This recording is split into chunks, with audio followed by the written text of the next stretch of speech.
আসবে নতুন সকাল, পূর্বে হাসি জনতার। আসবে নতুন সকাল, পূর্বে হাসি জনতার। ভোট এলেই একসময় হারমোনিয়াম তবলা কাঁধে নিয়ে রাস্তায় নামতো বামেদের গণনাট্য সংঘ। জোরালো কণ্ঠে গণসঙ্গীত শোনাতে শোনাতেই পথচলতি মানুষকে থামিয়ে দিতেন শিল্পীরা। কিন্তু সময় বদলেছে, দেওয়াল লিখন আর পথসভার জায়গা দখল করেছে সোশ্যাল মিডিয়ার ঝলক। আর সেই পরিবর্তনের ভিড়েই যেন ক্রমশই হারিয়ে যাচ্ছে এক সময়ের প্রাণবন্ত গণসঙ্গীতের চর্চা। যদি রাজনৈতিক আক্রমণ বলেন তাহলে কথাই বলবো না, সুরে বলি। লালকে কেন ভয় গো বন্ধু,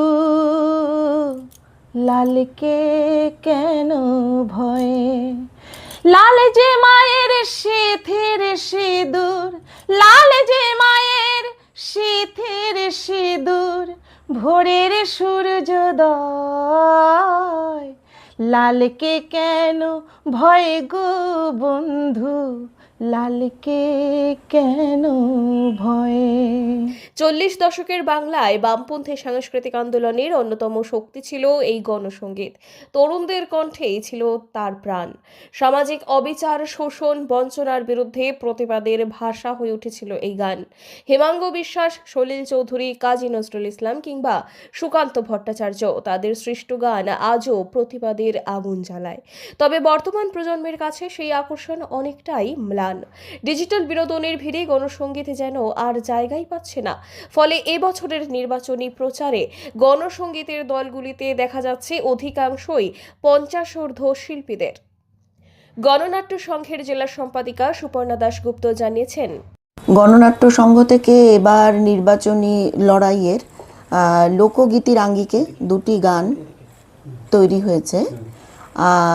আর একটি আপনার শুভজিৎ ধর, হুগলি জেলা সম্পাদক, ওনার লেখা আর আমার সুর করা একটি গান তৈরি হয়েছে। আরও 2-3টে গান সদর শাখার তরফ থেকে আমাদের প্রবীণ সাথী সীতেশ চক্রবর্তী লিখেছেন এবং আমি সুর করেছি। এই গানগুলো তৈরি হয়েছে।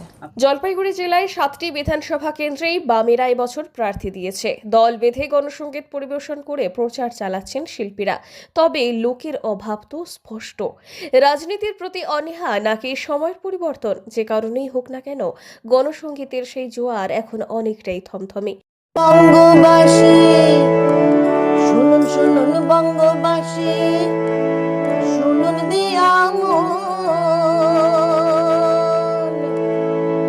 শুনুন শুনুন, বঙ্গবাসী শুনুন দিয়া মন, ধ্বংসপ্রাপ্ত বঙ্গের কথা করিব বর্ণন। জলপাইগুড়ি থেকে সুরজিৎদের রিপোর্ট, লোকাল 18 বাংলা।